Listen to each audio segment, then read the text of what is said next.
In this video, pag-uusapan natin kung paano nga ba gamitin yung pinakabagong card ng GCash card sa pagbili sa mga establishment katulad ng grocery or sa mga pharmacy.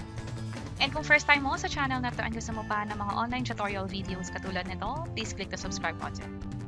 Kapag mag-grocery ka or bibili ka sa mga pharmacy or iba pa na pwedeng gumamit or nag-accept ng Visa, pwedeng-pwede mong gamitin ang GCash Visa card.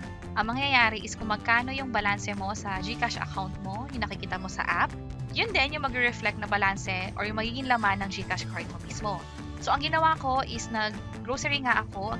Pwede to sa supermarket like Robinson, SM, or sa iba na mga pharmacy katulad ng Mercury Drugstore at marami pang iba.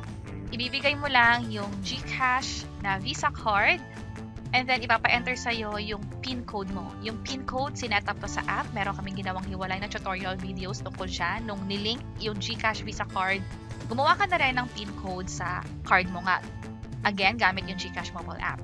And then, nung na-enter na yung PIN code, successfully na-debit na yung balanse or kung magkano man yung binili mo at na-issue na rin yung magiging resibo mo for that transaction.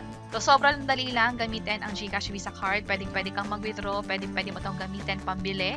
Kahit wala kang cash, basta dala mo yung GCash card at may laman yung GCash wallet mo, makakapagbili ka na sa mga establishment nga. Mapa-mall man yan, mapa-grocery man yan, basta tumatanggap ng Visa card.